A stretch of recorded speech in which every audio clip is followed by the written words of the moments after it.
Amén. Que el Señor bendiga a cada uno de nuestros hermanos en esta noche. Damos gracias al Señor por esta hermosa bendición que nos otorga nuevamente de estar en la casa del Señor. De verdad que me siento privilegiado por el Señor, por estar en este lugar. Tremendas cosas hace el Señor. Glorioso es el Señor. Él se merece toda la gloria, toda la honra y la suprema alabanza. Él provee los medios. Solamente Él es el fin de todas las cosas que nos ocurren. Y cada uno está aquí con un propósito. Y hoy día el Señor nos va a hablar en Mateo capítulo 8. Mateo capítulo 8, verso 18 al 22. Muchas gracias, mi hermano.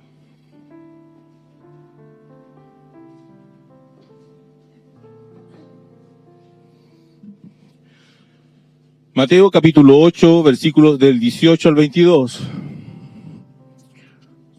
Cuando lo tenga ahí en su Biblia, le invito a ponerse de pie en reverencia a nuestro Señor Jesucristo.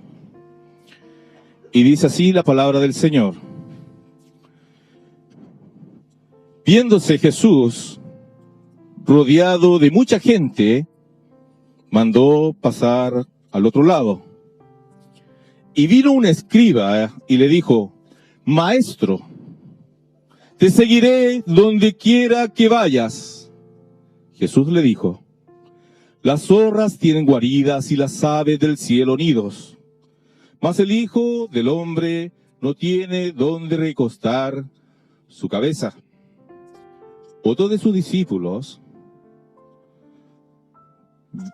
le dijo: Sí, Señor, permíteme que vaya primero y entierre a mi padre.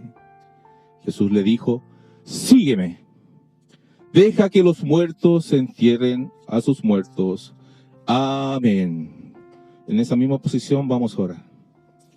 Padre eterno, en esta hora, Señor, hemos leído un trozo de tu palabra. Tu palabra es bendita, Señor. Tu palabra desde ya nos bendice en esta hora, Señor. Y en esta hora, Señor, oramos para que tu Espíritu Santo, Señor, comience a pasearse en cada lugar, en cada banca, Señor, y en cada corazón de los que estamos aquí reunidos en tu nombre. Y también, Señor, ¿por qué no decirlo en aquellos que verán esta transmisión, Señor, en vivo o en diferido? Señor, porque para ti no hay fronteras, Señor. Y en esta hora, Señor, yo te ruego que tú abras, Señor, nuestro entendimiento, abra nuestros oídos, nuestra vista espiritual, Señor, nuestros sentidos, Señor, para poder entender tu palabra y hacer que el nombre de Cristo sea glorificado y enaltecido en esta noche. Te lo pedimos en el santo nombre de Jesús. Amén y amén. Puede sentarse, amado hermano, hermana.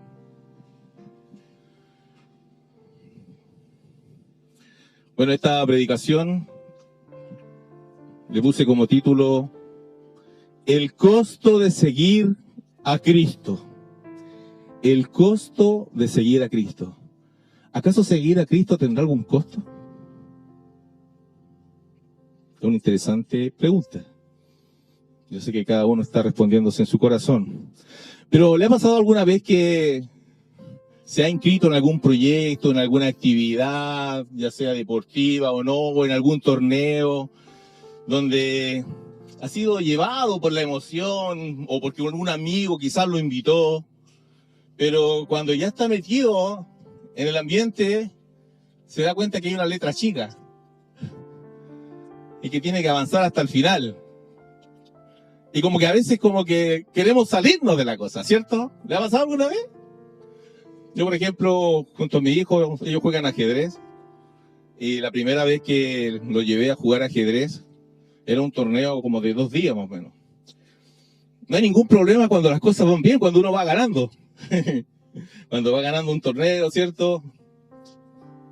Las cosas salen estupendo. Pero en esa ocasión no fue así. sino que empezaron a perder desde el inicio. Entonces ya a la mitad del torneo, ya no querían más guerra, ya no querían más, salían llorando de algunos torneos, de alguna ronda, porque ya no querían seguir más. Entonces yo les decía, hijo, pero usted tiene que seguir adelante. Además pagué cierta cantidad.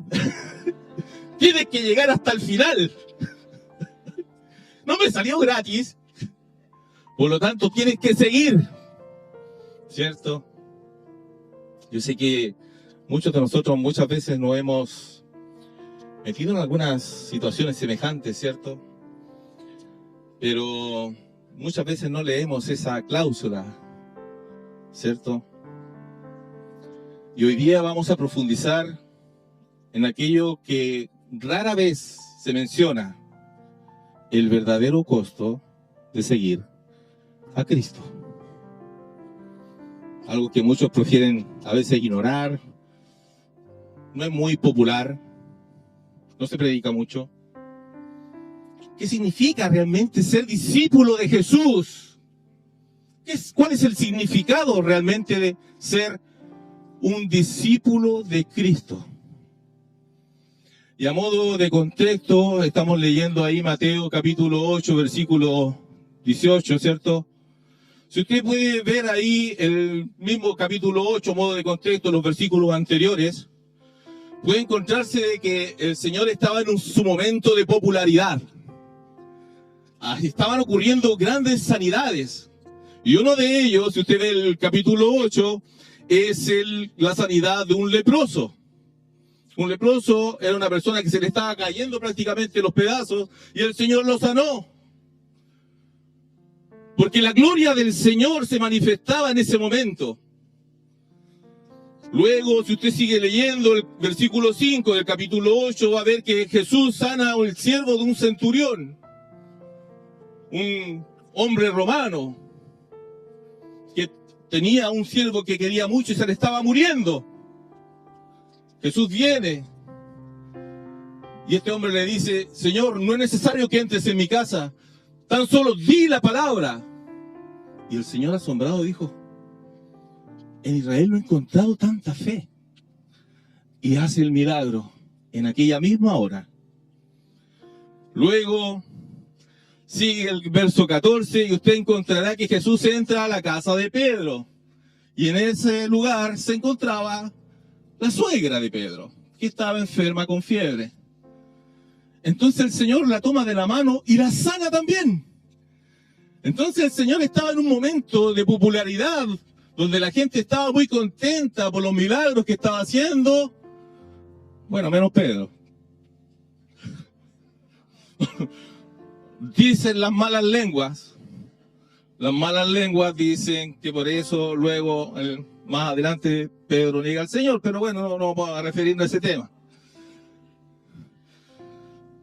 Mi señora siempre me dice, no, tú siempre molestas a tu suegra. Yo digo, no, sí, yo quiero mucho a mi suegra. Espero que suegra Dios le bendiga, la amo en el Señor.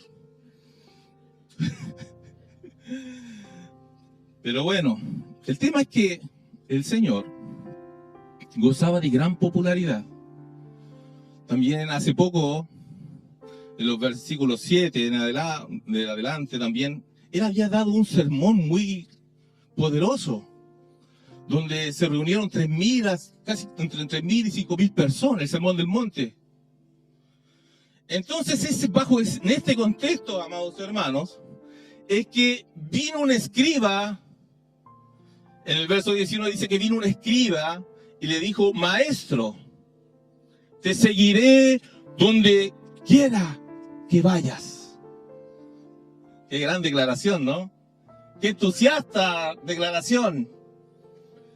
Y a mí me llama mucho la atención de que el hecho que un escriba era una persona que conocía la Escritura, de hecho era un maestro de la ley, era una persona que le enseñaba a otras. Entonces, el hecho de que un escriba viniera y le dijera a otro rabino que quería seguirle, era ya del hecho de ser algo asombroso, porque generalmente ellos no seguían a otros maestros, sino que la gente lo seguía a él. Entonces este escriba, quizás uno puede decir, había visto la popularidad del Señor, donde comenzó a seguirlo mucha gente, ¿cierto? Los milagros que hacía Cristo, las sanidades. Se entusiasmó el hombre. Se entusiasmó y quiso seguirlo.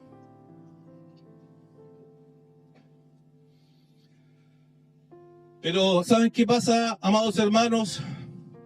Es que Jesús estaba acostumbrado a recibir esta clase de entusiasmo de las personas. Pero Él conoce el corazón de cada uno de nosotros. A Él no lo podemos engañar. Él conoce la intención suya y la mía. Él conoce cuál es la intención por la cual venimos a Jesús. Entonces, Él, como el Señor dijera, uy, sí, ya he escuchado esas palabras tantas veces. Mientras todo parece emocionante, mientras todo parece glorioso, mientras todo parece milagroso, las personas vienen a montón. Pero cuando el camino se pone difícil, muchas veces las personas se alejan. De hecho, si usted lee ahí también, en Juan capítulo 2, versículo 23, dice, estando Jesús en la fiesta de Pascua, muchos creyeron en su nombre, viendo las señales que hacía el Señor. Verso 24 dice, pero Jesús mismo no se fiaba de ellos, porque conocía a todos, así como el Señor conoce exactamente lo que hoy día nosotros estamos pensando. Si usted está pensando en qué voy a hacer la comida de mañana, puede que usted me está mirando, pero usted quizás tenga la mente por otro lado, así. O si realmente compró pan o no, para la 11, para los niños en la mañana, la colación. Conoce exactamente todo, yo no los conozco. Los veo aquí, todos bonitos, lindos. Pero el Señor conoce. Amén. Gloria a Dios. Dice el verso 24, pero Jesús mismo no se fiaba de ellos, porque conocía a todos. Y no tenía la necesidad de que nadie diese testimonio del hombre, pues Él sabía lo que había en el hombre. Él conocía exactamente lo que cada persona, lo de que cada varón venía a Él, cuál era la intención por la cual venía a Jesús. Por eso que Él no confiaba en ellos. Y es que, amados hermanos, al Señor no lo podemos engañar. A usted, quizá a mí, me puede engañar a la persona que se sienta a su lado. No estoy diciendo que lo está engañando. Pero nos podemos engañar, podemos engañarnos entre nosotros mismos, pero al Señor no lo podemos engañar. Jamás. Él conoce cada uno de nosotros, de nuestros pensamientos, de las intenciones de nuestro corazón. Entonces, cuando este hombre le dice, Señor, te seguiré a donde quiera que vayas, el Señor le responde, le dice, sí, claro, lo he escuchado tantas veces. Las zorras tienen guaridas y las aves del cielo tienen nidos, mas el Hijo del Hombre no tiene dónde recostar su cabeza. En otras palabras, el Señor está diciendo, ¿quieres una vida cómoda? ¿Quieres un lugar donde tengas aire acondicionado, donde tengas asientos reclinables, acolchados? ¿Tú crees que me hospedo en el Hotel Sheraton o en el Ritz? Algunos cocinan por ahí, parece. Y es que el Señor conoce la intención. Entonces, el Señor es sumamente claro, hermano. El Señor no le va a mentir a usted. el Señor le va a decir claramente lo que significa el costo de seguirle. Y es por eso que el Señor le dice, estos animales, las zorras, las aves del cielo, ellos tienen donde anidar. Yo no tengo ni siquiera donde acostarme cuando llega la noche. No estoy en un hotel 5 estrellas. Donde llega la noche, yo ahí recuesto la cabeza. ¿Quieren seguirme así? Es difícil, ¿cierto? Y es que al hombre, a este varón que era un escriba, lo golpea en la parte donde él es más débil: la comodidad.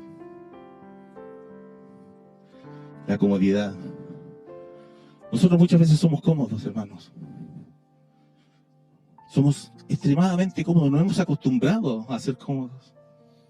Antiguamente recuerdo que cuando usted iba al banco tenía que hacer una fila de 2 horas, a veces 3 horas, para llegar al cajero y sacar el dinero. Ahora tenemos cajero automático, ¿cierto? Y cuando estamos en el cajero, cuando se llena un poquito, como que empezamos ya a hacer así con la patita, ¿cierto? O cuando estamos en el supermercado, vemos una cola, y empezamos. Y vemos la cola del lado, como que pasa más rápido. Nos cambiamos para la cola del lado, ¿cierto? Y la cola suya comienza a pasar más rápido. Qué cómodos somos, hermanos. Nos hemos acostumbrado a una comodidad. Y hemos perdido virtudes. La virtud de la incomodidad. Hace poco tuvimos un temporal, ¿cierto? Y no sé a cuántos aquí, bueno, ya le pregunté a algún hermano, ¿a cuántos se le cortó la luz? Levante la mano. No, bien, hay algunas personas que se...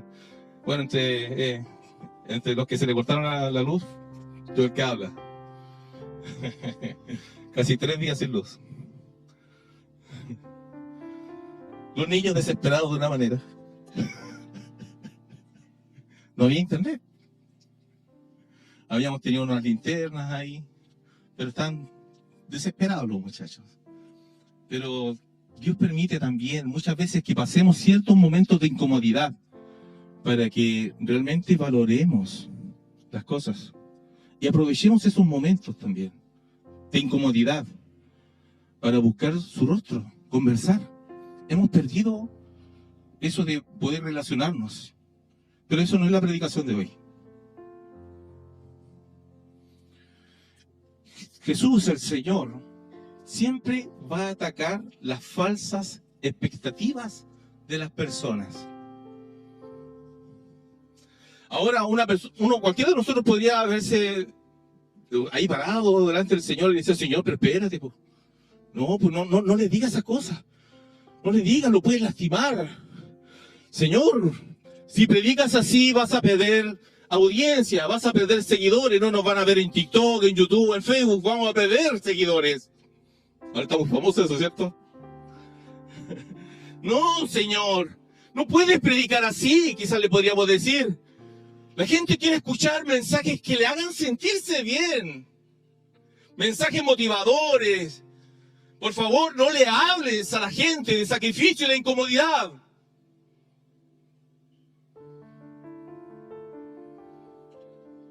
Cualquiera de nosotros quizás se pudo haber parado y decirle eso. Señor, vas a perder seguidores. El problema, hermanos, es que muchas veces tratamos de endulzar el mensaje del Evangelio. Cuando el Señor Jesús no endulza el mensaje del Evangelio de Dios.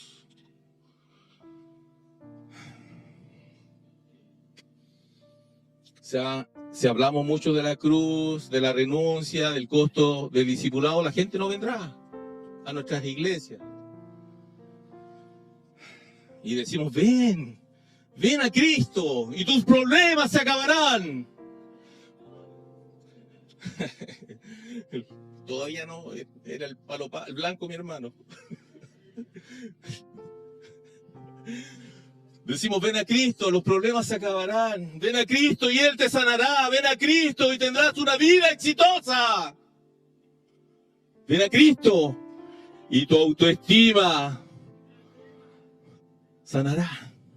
Y sí, creemos en un Dios de milagros. Creemos en un Dios que restaura matrimonios. Creemos en un Dios que sana el corazón. Pero eso no es todo el Evangelio. No es todo el Evangelio. Si te contaron que el Evangelio es eso, te contaron la mitad de la verdad. Eso no es todo el Evangelio.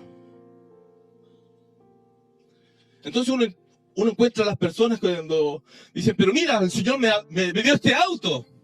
Ah, Jesús te dio ese auto, yo también quiero a Jesús. Yo también quiero ese Jesús. Ah, Jesús te dio ese trabajo, yo también quiero ese Jesús. Y no es así. No es así. Hay un precio que hay que pagar. Tenemos que contar la verdad completa, hermanos. Filipenses capítulo 1, versículo 29. Dice así: porque a vosotros os he concedido, a causa de Cristo, no solo que creáis en Él, sino también que padezcáis por Él. ¿Se da cuenta? No es solamente creer en Cristo, sino que también el Señor nos ha concedido que debemos muchas veces padecer por Cristo. Eso no quiere decir que vamos a vivir una vida de rosas, sin problemas, sin enfermedades. Hay mucha gente que hoy en día se enoja con el Señor porque piensa que va a vivir una vida de rosas, que no le va a alcanzar la enfermedad, el dolor, la muerte.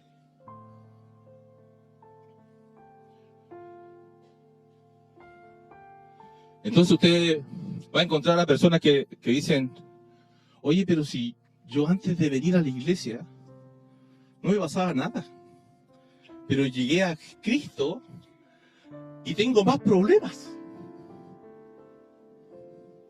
más dificultades. Entonces usted ve que hay muchos que desertan el camino de la fe.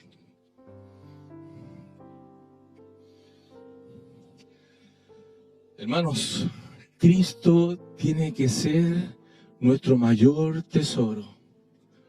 Ese tesoro escondido, dice la Escritura.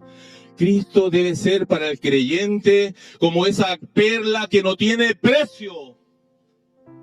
Porque cuando Cristo llega a la vida de la persona, viene a limpiarle de todos sus inmundos pecados con los cuales llega.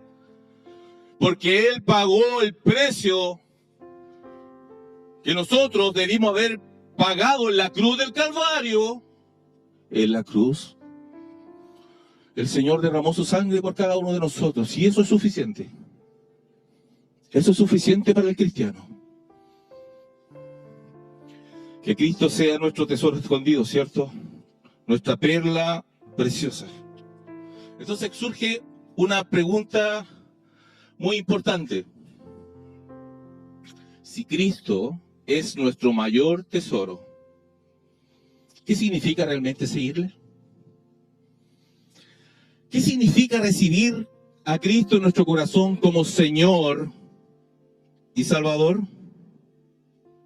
Ciertamente nosotros repetimos en nuestras iglesias, ¿cierto? Muchas veces, pero también es necesario que nos detengamos a pensar qué había entendido un cristiano del primer siglo confesar a Jesucristo como Señor y Salvador. Y para eso lo invito a irse a Romanos capítulo 10, versículo 9, un versículo que muchos de nosotros conocemos.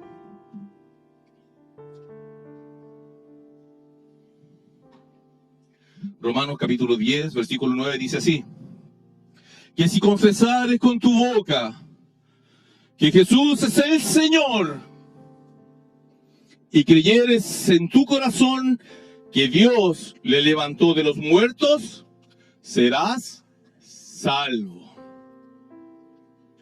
Ahora yo quiero que usted con su imaginación vaya al Roma de mitad del primer siglo.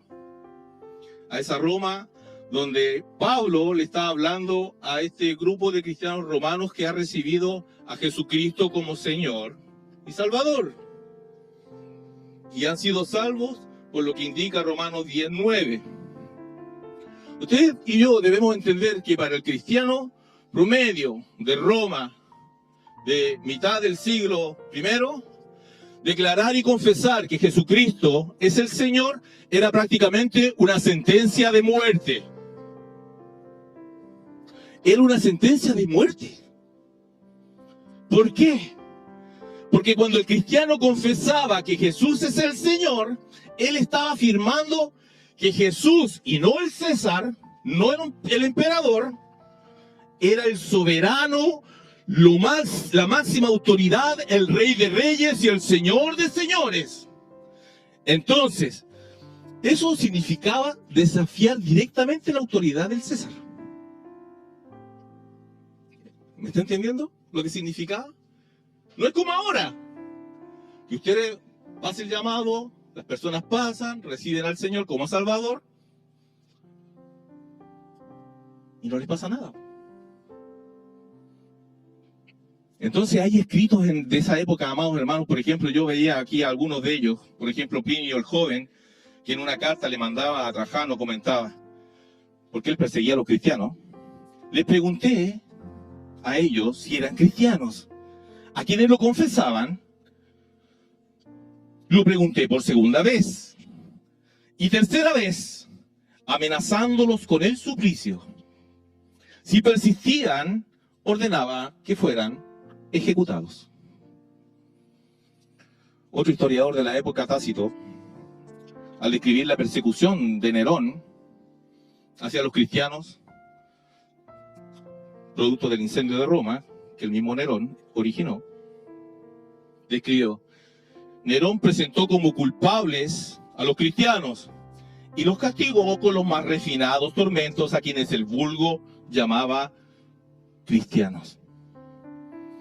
Luego añadió: se les daba muerte entre burlas, cubierto con pieles de fieras, y perecían desgarrados por los perros, o eran clavados en cruces, o destinados a las llamas para servir de iluminación nocturna cuando se extinguía la luz del día. En otras palabras, los cristianos eran crucificados, atados en un palo de poste y incendiados, y estaban ahí siendo luminarias en la noche, en el jardín de Nerón. Ese era el costo de seguir a Cristo en el siglo I. Es por eso que es importante que nosotros entendamos el contexto. Entonces, amados hermanos, fíjese que para el cristiano de ese momento, confesar a Cristo como Señor y Salvador era llegar hasta las últimas consecuencias.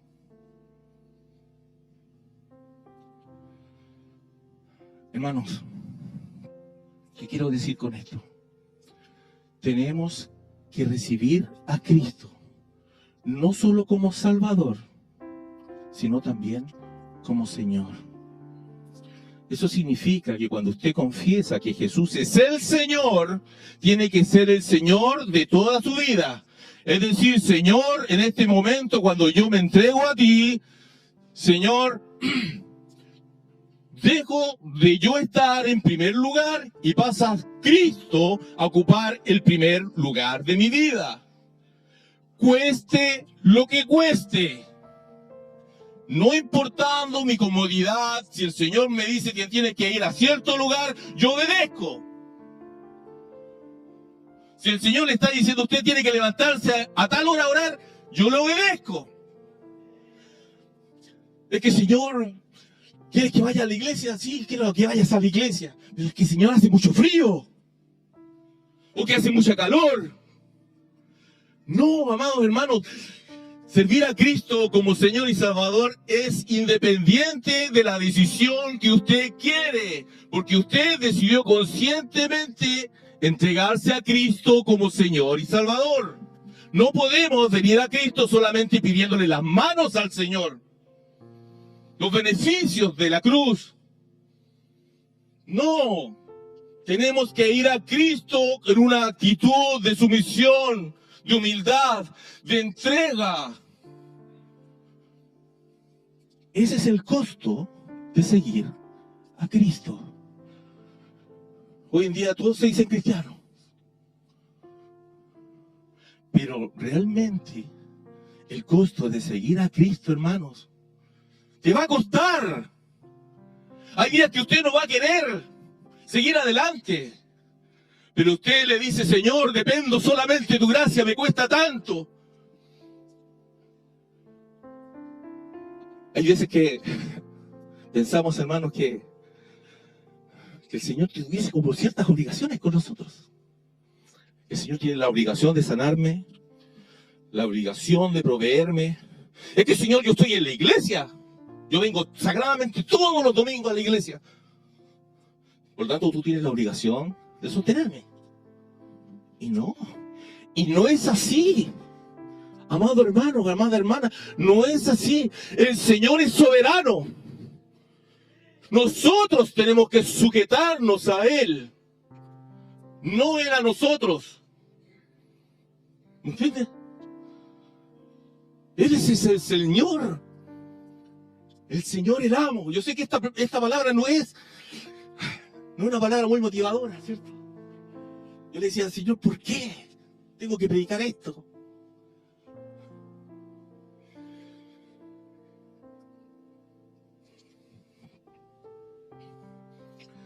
Mateo capítulo 10, versículo 16.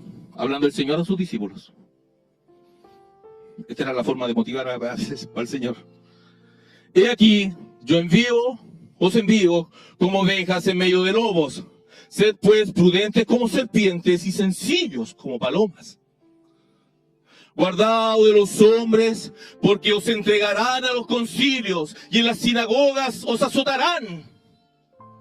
Y aún ante gobernadores y reyes serán llevados por causa de mí, para testimonio de ellos y a los gentiles. El hermano entregará a la muerte al hermano, y el padre al hijo, y los hijos se levantarán contra los padres y los harán morir. Y seréis aborrecidos de todos por causa de mi nombre, mas el que persevere hasta el fin, ese será salvo. Hermano, eso hoy día se está cumpliendo en África, en el Oriente, donde el papá entrega al hijo que se convierte a Cristo, porque para él es una ofensa que el hijo se convierta al Señor, por ser musulmán. Y lo mismo que en África y en otras partes de la tierra. Por lo tanto, recibir a Cristo, hermanos, recibir a Cristo es recibirlo completo como Señor de nuestra vida. Fíjense que en el Nuevo Testamento hay más de 600 referencias de Jesús como Señor y solo 16 referencias de Jesús como Salvador. Ahora, ¿eso significa acaso que es menos importante la figura de Jesús como Salvador? No.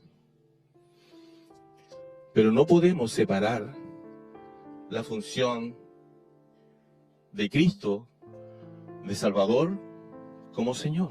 No podemos separarlo. No es bíblico. Una vez, conversando con una hermana, cuando era joven, ella me decía: Roberto, lloraba ella. Roberto, yo no entiendo. De verdad que no entiendo. Yo cuando no era cristiana, yo podía llegar a la hora que quería a la casa. Podía llegar a las 4, a las 5 de la mañana y nadie me decía nada. Hoy llego a las 9 de la noche y se alarga un poco el culto y toda mi familia me hace problemas. Me tratan pésimo. Antes podía llegar borracha y nadie me decía nada. Ahora me atraso un poco. Llego a las 9 de la noche, Roberto, a las 9 de la noche, y me hacen problemas. Y lloraba desconsolada. Y leíamos este pasaje. El costo del discipulado. El costo de seguir a Cristo. Ahora, hermanos, había otro discípulo más que leemos ahí, que dijo: Señor, permíteme primero que vaya y entierre a mi padre. El anterior, el escriba, no era discípulo, se quería convertir en discípulo. Pero ahora hay un discípulo.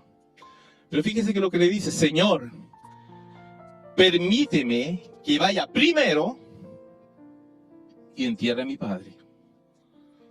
El Señor le dice: sígueme, deja que los muertos entierren a sus muertos. Acá en la Escritura, en realidad lo que quería decir este joven es que probablemente el papá ni siquiera había muerto, sino que él quería esperar que su padre falleciese para cobrar la herencia y luego seguir a Cristo. Había algo primero que él quería resolver. Y muchas veces nosotros nos pasa lo mismo, hermanos. Señor, primero, déjame resolver mi futuro. Déjame cumplir mis planes. En este momento, Señor, tengo otras prioridades, pero luego que cumpla esas prioridades, yo ahora te voy a seguir. Y no. El Señor le dice: sígueme. ¿Y sabe por qué le dice sígueme? Porque Él quiere ser el primero en nuestro corazón. No el último, ni el segundo, ni el tercero. Él quiere ser el primero. Porque si Cristo no es Señor de todo, entonces Cristo no es Señor de nada. ¿Me entiende? Ahora bien, hermanos, usted puede ser que quizás haya dejado de seguir a Cristo y se haya detenido en el camino. Ya sea por los azotes de la vida, por algún dolor que haya pasado, por alguna desilusión. Quizás usted durante mucho tiempo también intentó seguir a Cristo. Y por alguna circunstancia, por alguna enfermedad, se quedó en el camino. Y amados hermanos, muchas veces también nos ocurre eso, que a veces dejamos a Cristo por las circunstancias de la vida. Fíjese que hace alrededor de 12 años, junto a mi esposa, Angélica, esperábamos un bebé. Un bebé era nuestro tercer hijo. Y nos arreglábamos tanto. Y yo le había contado a todos mis compañeros de trabajo que el Señor nos había dado un bebé. Entonces fuimos a control un día al doctor, y el doctor dice: oye, esto está raro, dice. Los latidos son como inestables. Entonces, mira, vamos a hacer reposo, le vamos a dar estas pastillas a tu esposa y vuelvan en una semana más. Entonces nosotros un poco nos asustamos, entonces nos pusimos a orar al Señor. Empezamos a orar al Señor. Yo en ese momento me levantaba sumamente temprano. Me puse a ayunar, hermano. A ayunar al Señor por una semana. Ayunar hasta como las 6 de la tarde. Yo dije: no, esto le vamos a dar pelea, porque yo sé que el Señor va a revertir esto con toda la fe. Yo sé que el Señor va a revertir, el Señor puede hacer esto un milagro. Y estuvimos toda la semana, entonces le pedíamos palabras. Y llega el día lunes a ver al doctor con toda la fe. Llegamos allá, el doctor empieza a hacerle los exámenes, la eco, y dice: ya está, dejó de latir. Perdieron el bebé. Con esa frialdad. Y yo le dije: no, espérese. Hágalo de nuevo. No, sí, acabo de hacerlo, mira. Y me mostraba, yo no veía nada. Y yo decía: no, ya no hay. ninguna señal eléctrica. Perdieron el bebé, entonces empezó a notar y yo quedé como choqueado junto a mi esposa. Me acuerdo que choqueado por la indiferencia del médico y después como que se dio cuenta, como que dijo, no, esto pasa, quizás venía con algún problema y bueno, la naturaleza es sabia, decía, tratando como de darnos consuelo. Y salimos, hermanos, y estábamos llorando con mi esposa, a mares. Y yo le decía, pero ¿por qué, Señor? ¿Pero por qué permites que pase esto, Señor? Si estuve orando, estuve ayunando. Señor, yo estoy yendo a la escuela dominical. Hasta te servimos los dos como profesores de escuela dominical. Mi señora trabaja con la señorita, yo con los jóvenes, Señor. ¿Qué pasó?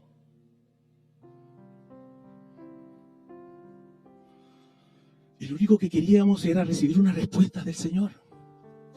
Y sentíamos como que el cielo se ponía de bronce. ¿Lo has sentido alguna vez eso? Es como que Dios, por alguna razón, no quiere contestar. Entonces, de verdad, hermano, yo esperaba que se levantara un instrumento. Porque había escuchado de hermanos, yo me sentaba en la plaza a llorar. Que el Señor mandara a una persona o un instrumento a decirme por qué había pasado esto. Y después que pasaron los días, las semanas, me enojé con el Señor. Y dije, Señor, hasta aquí nomás llegamos. Tú con lo tuyo, yo con lo mío, yo en este momento dejo de seguirte.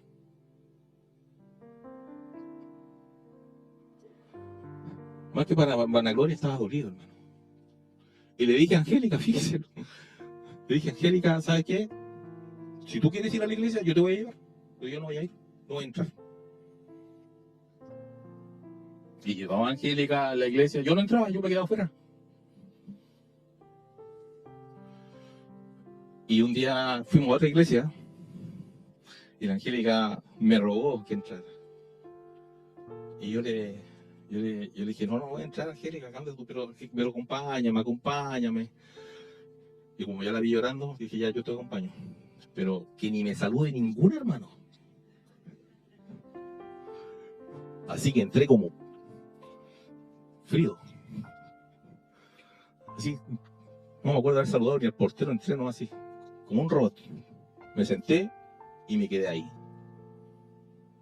Los hermanos aplaudían así, alaban al Señor, levantaban las manos y yo como Paco así, enojado, bravo. Y entonces, hermanos, todavía recuerdo, yo estaba enojado con el Señor, porque no me había respondido. Como si el Señor tuviese la obligación de responderme a mí, una criatura. Como si el Señor tuviese que darme cuenta a mí. En ese momento claramente yo no lo entendía. Y entonces, en una de las alabanzas que estaban tocando, tocan una sumamente antigua. Una alabanza que decía, no sé por qué, Señor, tú me tocaste, no sé por qué en mí tú te fijaste, pero sí sé que grande es tu amor por mí. Y mientras estaban cantando los hermanos esa alabanza, el Señor habla a mi vida, a mi corazón, directamente, una voz que me llevaba a recordar en aquellos momentos de mi juventud. Y me dijo el Señor, Roberto, ¿te acuerdas cuando te encerrabas en tu pieza y cantabas esta alabanza? ¿Te acuerdas? Que no importaba nada. Afuera el mundo podía haberse estado cayendo, podía estar habiendo guerra, dificultades, pero tú te encerrabas en tu pieza, tú estabas ahí en mi presencia y me adorabas.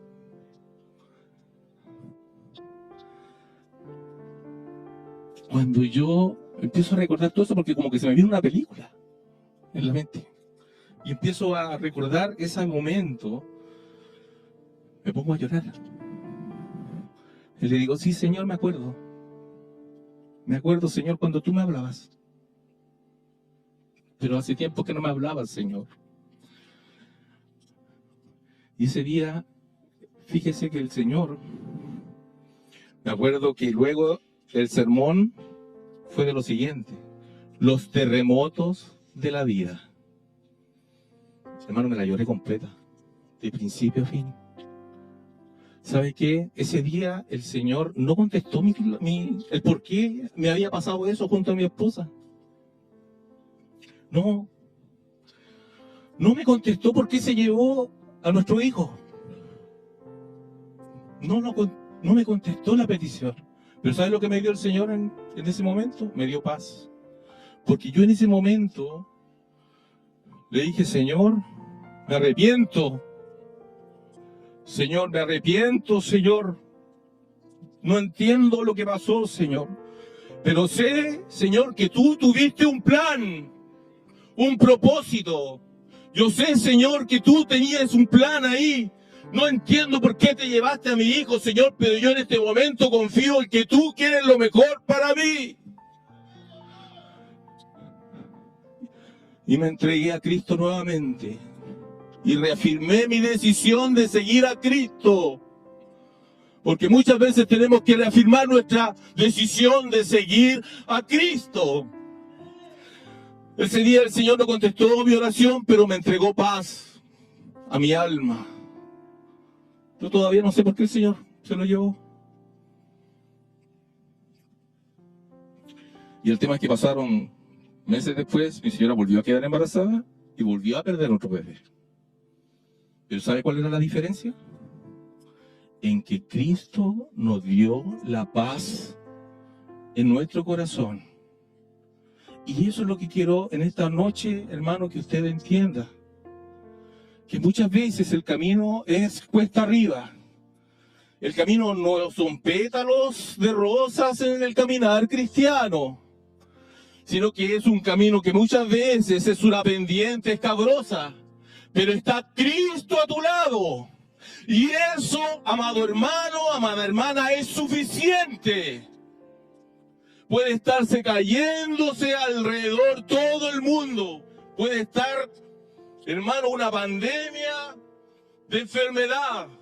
Pero si Cristo está contigo, estarás tranquilo.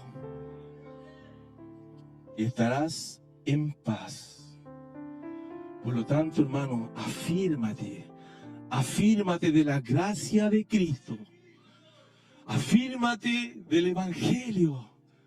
Y entrégate al Señor nuevamente. Vamos a orar. Vamos a orar.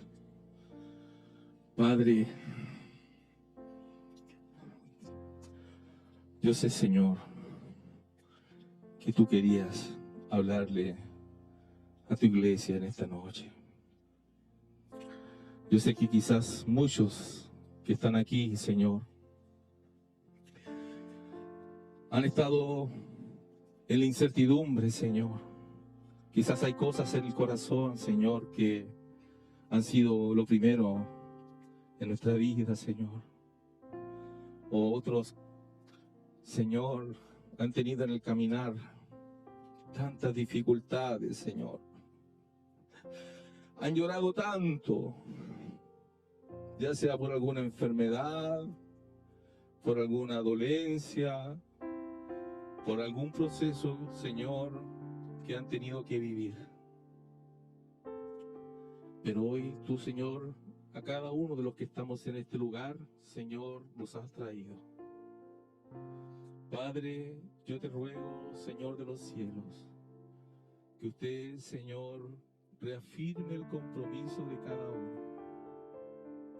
Que usted, Señor, se glorifique en cada uno, Señor. Yo sé que tú sabes también